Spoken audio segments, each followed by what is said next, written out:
Welcome to Happy Homes and Gardens. I'm your host. My name is Daphne Royse.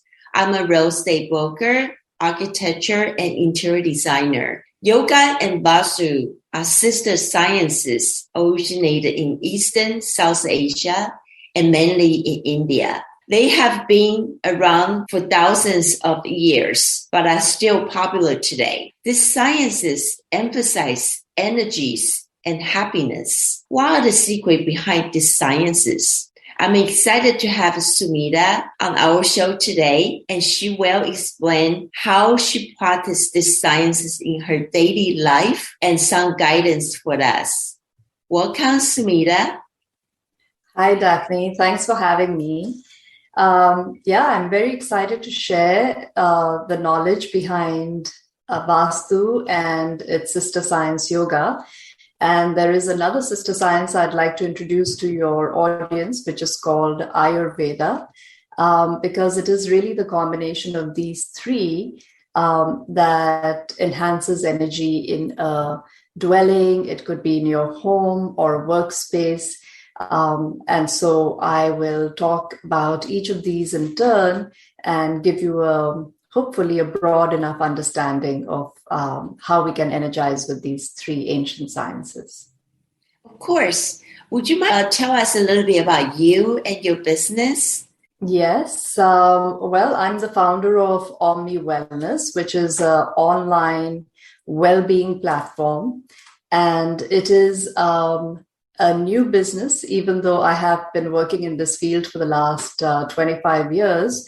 But coming online has been new thanks to COVID. So I hope that your listeners will hop on to omniwellness.org and have a look at all that I would like to share in the field of well-being. And my background really started with me studying yoga. It was with this exposure to energizing through movement that I discovered Ayurveda and eventually Vastu. My academic background wasn't in any of these fields to start with. I was working in Europe, in Hong Kong, in a youth organization, in conference management with the UN. And the next thing I know is that I'm very intrigued about how to enhance energy, mostly because despite being very young, I was already depleting my energy sources with a lifestyle that was obviously needed amendment. And so when I discovered yoga and its impact on my energy level, I couldn't stop there and continue to study Ayurveda and eventually Vastu and now even Jyotish. I hate to introduce the fourth science here. I think the other three are difficult enough to pronounce, but there's a lot of interrelationship between energies, and I'll explain more as I proceed with answering your questions. So this is the first time I heard the word Ayurveda. Would you mind to explain what Ayurveda is? Yes, Ayurveda is the science of holistic living. It's ancient science, and the word Veda actually denotes knowledge. So in India, we have one of these four categories of knowledge. They're called four books, but there were more than four books. It was really four categories of knowledge. And these four Vedas then gave rise to sub-Vedas. And in these sub-Vedas is the Ayurveda, Vastu, Yoga. These have all originated from these broader four categories. So Ayurveda is very similar to what you would think about in terms of biology. Biology is the science of life, and so is Ayurveda. It is broader, though, than equating it to biology. And the way it manifests in our life is that it gives us guidance on how to live, whether that involves, what to eat, when to eat, how to have deep rest, what sort of movement we should be practicing, including what sort of connection and deep connection we can involve in our life. So it's a very broad science. It includes preventive medicine, it includes circadian medicine, and the way that I practice it as a clinical Ayurvedic specialist is to simplify it for the audience, I really do it through these 4 pillars of health, through nourishment, through movement, through deep rest and connection. And these 4 pillars will come up again and again as we talk through energizing and energetics today. And what is Vastu? So Vastu is, it's also one of the Vedic sciences. And what it does is it talks about architecture and design. So it gives us an idea of how to design space in order to enhance energy in our life. So it optimizes energy and helps us design space so that we can feel energetic, happy, and joyful in our dwellings. Also, it could be applicable to a workspace. And I think that's a fair enough summary. The one thing I would say about Vastu that since I spoke in Ayurveda and I said there are 4 pillars of health that I work with, in Vastu we work with 8 directions. So we're obviously familiar with the obvious 4, north, south, east, and west. And then there is the sub-directions of northeast, southeast, northwest, southwest. So that makes it 8. So how do we use Ayurveda and also Vastu in today's world? Yes, good question. Both these sciences, despite the fact that they are as ancient as they are, and I can give you a ballpark figure of between 5 and 10,000 years in terms of their, origin. So how does the science that originated back then, help us today or guide us today? It's quite amazing that everything that these sciences proposed and suggested is, I would think, even more so valuable in our lives today.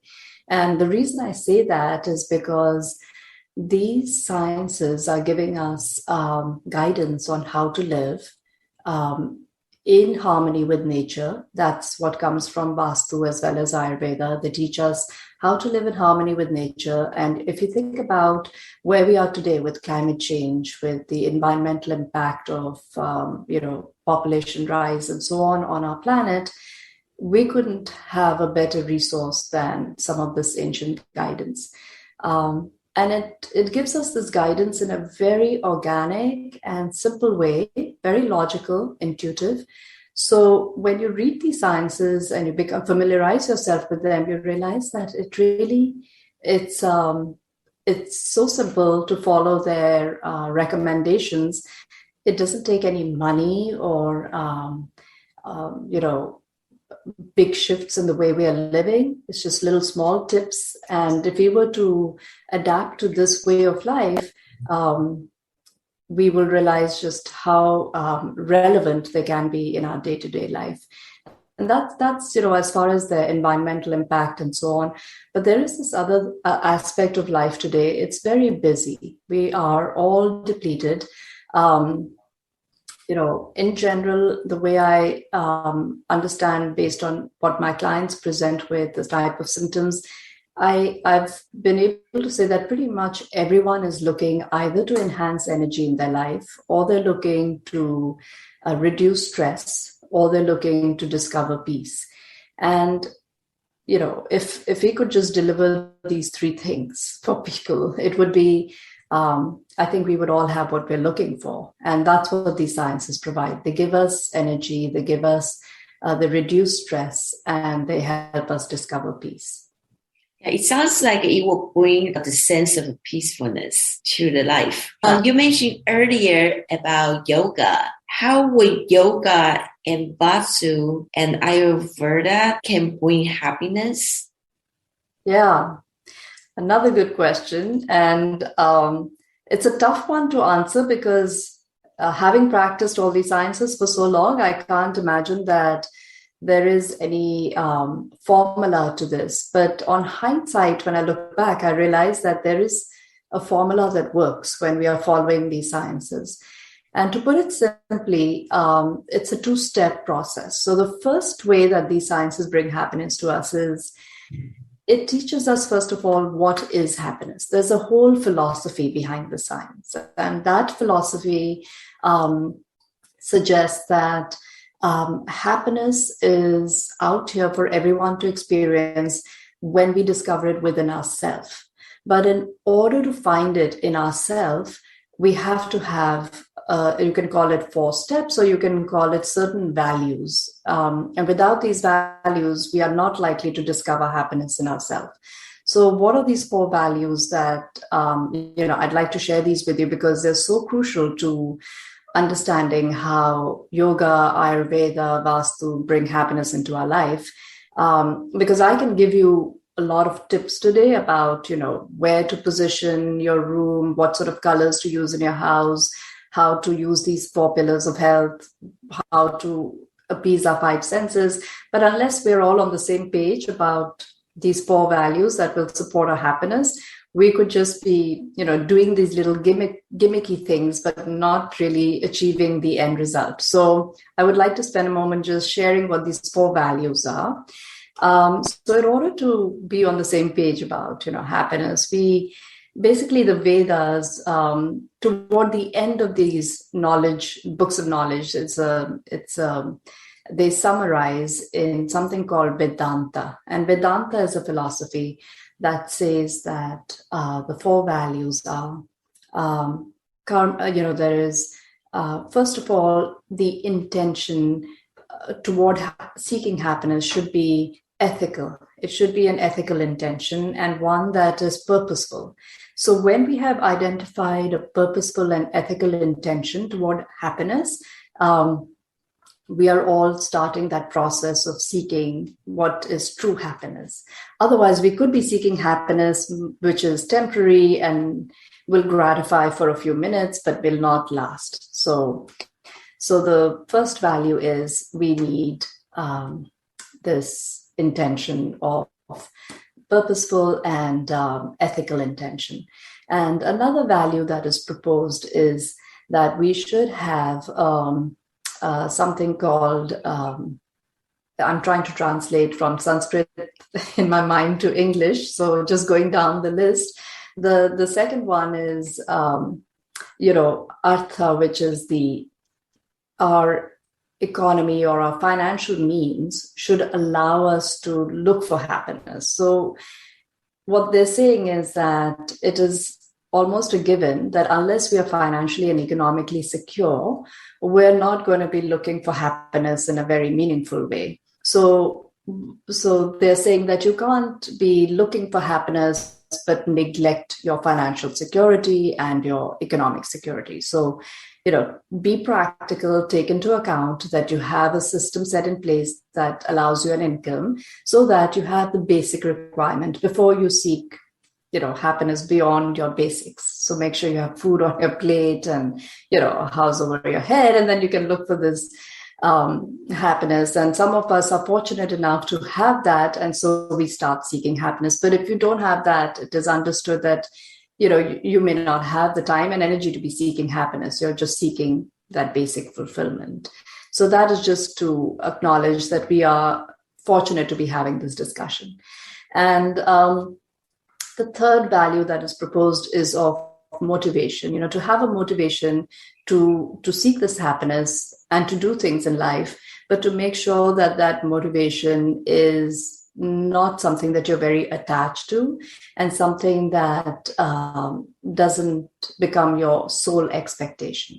So if you're looking for happiness, but that is the end result, you may not actually enjoy it when you experience it, because happiness cannot be the end result. It's just a means toward this final aim, which is that of liberation and freedom from even wanting happiness. So there's a lot of philosophy packed into that, but I wanted to put that out there, that when yoga, Vastu, and Ayurveda talk about happiness, that's the kind of happiness that they're asking, for you to want.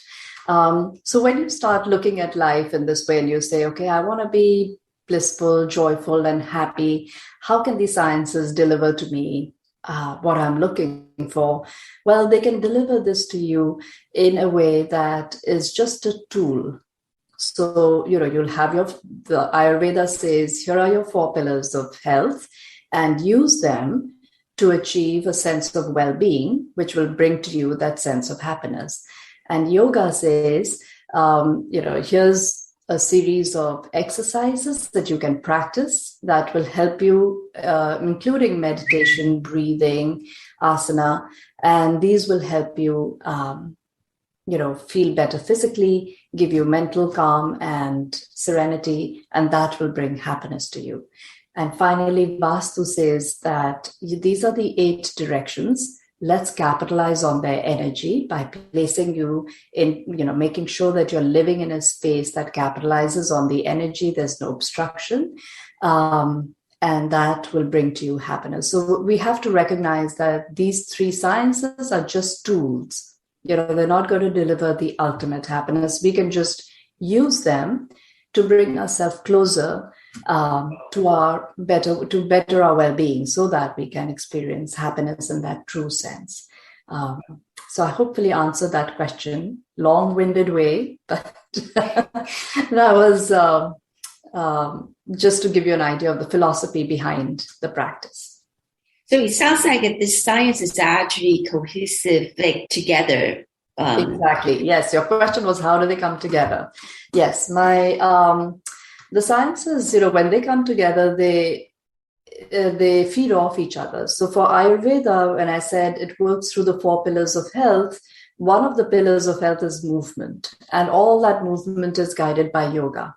When Vastu comes together, it proposes that appease your 5 senses, use these directions to appease your 5 senses. So it tells you where to practice yoga, which room, and whether you should even create a yoga room in your home.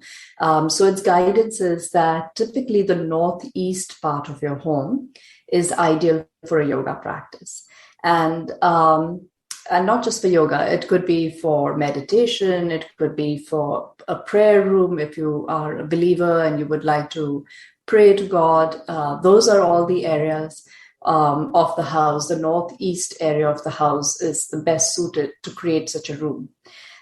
If your northeast of your home is not suited for a room of this nature, you can always find a room and turn your yoga mat to face northeast while you practice.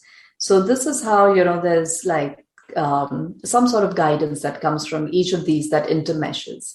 And at the end result, of course, is you have to practice yoga ideally in the northeast setting and, practice it daily to experience best well-being. Do you have a good best time to practice yoga? Yes, one of the recommendations again is sunrise or dusk. Dawn and dusk are very good times, or I would say times when the energetics align. And according to Ayurveda, the elements in the air or in the environment at that time are such that our mind is very receptive. So it is a good time to pray, meditate, practice yoga. There are 2 types of yoga, though. So if someone is doing something which is very physically challenging, they could do it a little bit later in the day.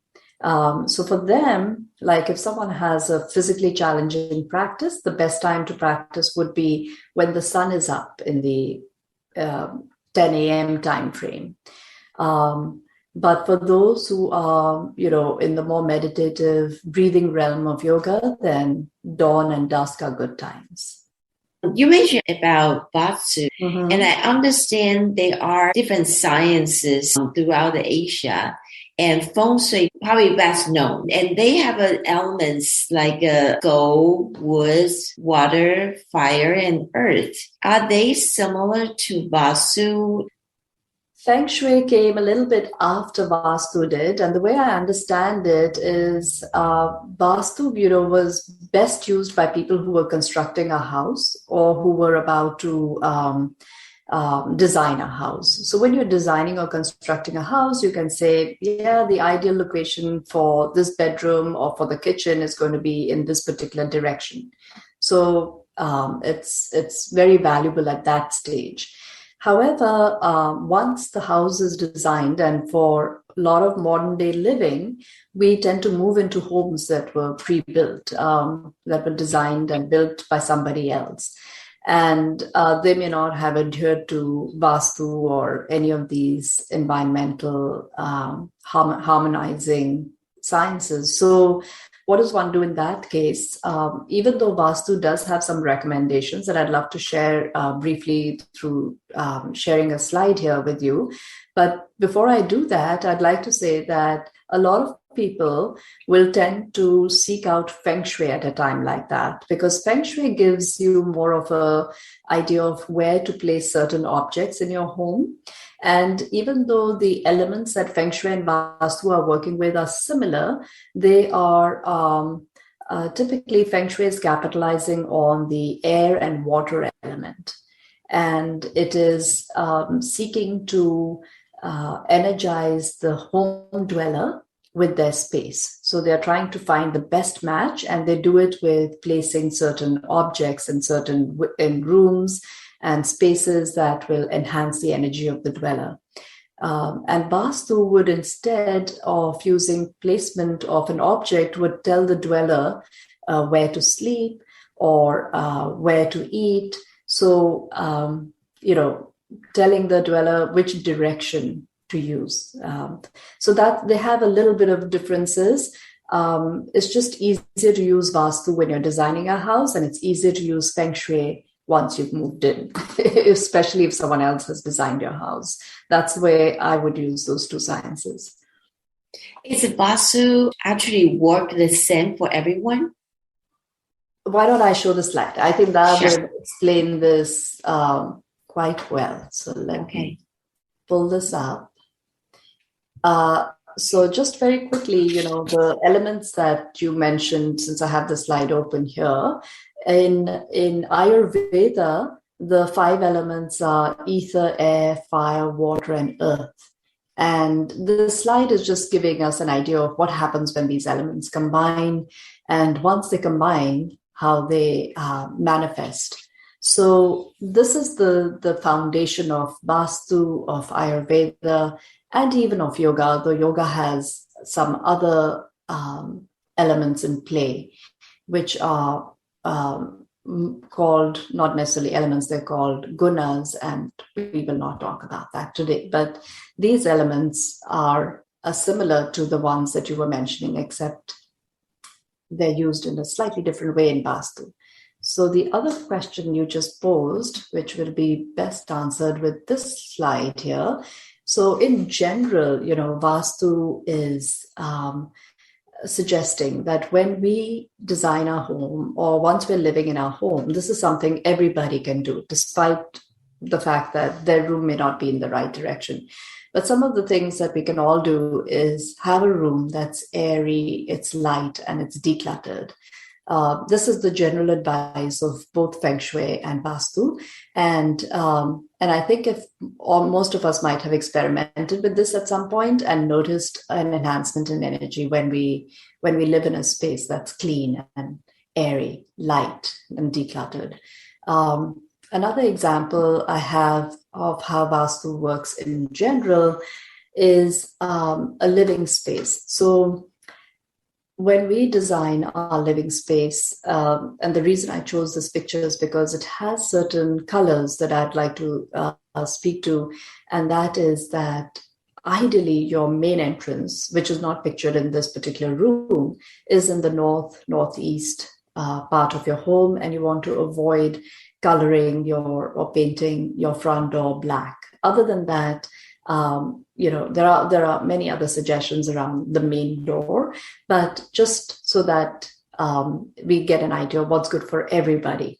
If your main door is in that direction, it's supposed to be good for your energy. Now, in the circumstance that your main door is not there, you can always use a side door which faces northeast and make that your main door. As long as that is the most frequently used door, you can sort of cheat and create that as your energy flow into the home.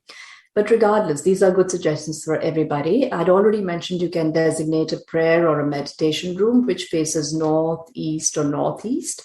And this room could have, more sattvic or pure colors. So white, beige, light yellows, and greens are very pacifying for all energies. Another thing that works well for everybody is to have a living room in the north, the east, the northeast, or the northwest. So gives you some choices there. And the living room, the reason I chose this picture, I was saying, is the colors here could be more vibrant because this is the room where the family is hanging out and you want to be stimulated with conversation, with connection. You want to be stimulated to the point where your stomach is, exuding good, appetizing energy so that when you sit down to eat dinner, you have a good appetite. So these colors of, the reddish tones enhance appetizing energy. So that's, or energy for your appetite, I should say. So that's some, tips that you could use. And the final one I want to say is in a bedroom setting, for instance. Now, ideally, your bedroom is in the southwest with your head facing west. But in the circumstance that doesn't happen, there are other things you could do to pacify the energy in your room and to draw energy from it. You could use some earth tones in your room. And this way, when you're about to fall asleep, you're not challenged with a lot of stimulating colors around you. But at the same time, the earth tones give you an earth energy that helps you lull you to sleep. So bedroom is for sleeping, and that's what, your ideal color scenario there is. So Vastu covers a lot of ground in terms of pacifying our senses, whether it's through color, through sight, through, even smells, using fragrances in the house and different rooms. So there's a lot of general ground that it can cover, which is good for everyone. Is Vastu have a solution that can correct the negative energy in your home? It does. It's and these are some of the solutions that, since you can't change the direction sometimes of your room, but you can change the direction of your bed, or you can change the direction of your desk. So if you are wanting to study or work, you would be best energized by facing north or northeast. And so kids' study tables could be, oriented in a way that they're facing northeast, which gives them that energy of concentration or focus. So there are certain remedies that even if the room doesn't face the right direction, you can change the furniture setting or choose colors that can energize you. Is there a remedy for everything? I'm not certain, but that's where the other sciences come into play. So if we find that Vastu doesn't have a solution to energize you, then we look to yoga. What sort of yoga practice could you be doing to energize yourself? What sort of food could you be eating recommended by Ayurveda? Or, what sort of planetary pacification could you be doing, which is that whole astrological realm. So all the sciences come into play and give you a solution. There's always a solution. So one cannot, it's not such a hopeless situation. When you're lacking energy, there's many, many ways you can build it up. After the pandemic, outdoor living is very important in these days. Yeah. Do you have a typical setting for like outdoor furniture? Which way they facing?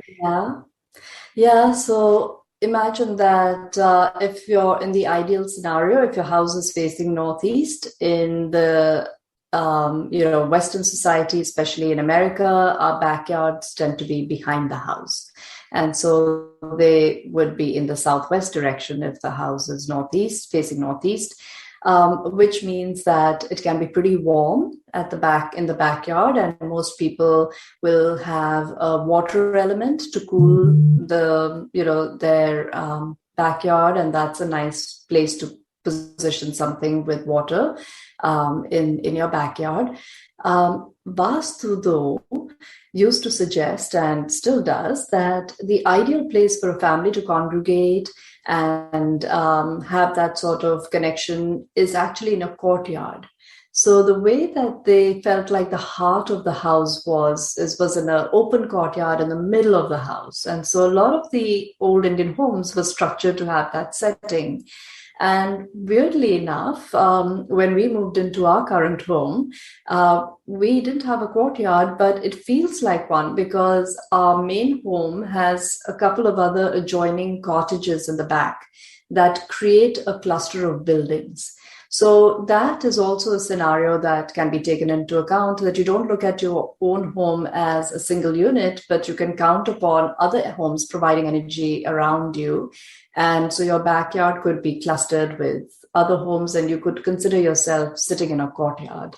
So that would be the ideal scenario. You want to avoid and the main thing, again, is declutter. So not too much furniture, just enough for seating of the family, and not so much the direction, but maybe the cooling energy can come in through water. That would be some of the suggestions, through tropical plants. And, one of the things that people have used in the past in this courtyard setting is to have a water feature.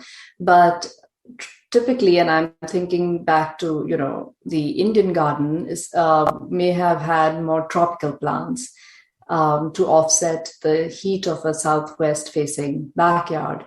But because we're in California and there's the drought, I'm suggesting that we could still be surrounded by beautiful plants as long as they're native and drought resistant, so that we can still be in harmony with our environment. And that is really key. Sometimes we have to look at what was suggested in the past, but if it is not relevant to current day times, we can tweak it or create a scenario that still serves us without competing for water or any of the other elements that might be lacking. Thank you so much. Thank you, Sumita. Thank you for all the valuable information today. Thank you for your time. Yeah, very welcome. This has been very enjoyable to share. And it's tricky because these are very evolved sciences. So I'm hoping that I was audience friendly in my responses. Thank you. You have a great day. You too. Bye.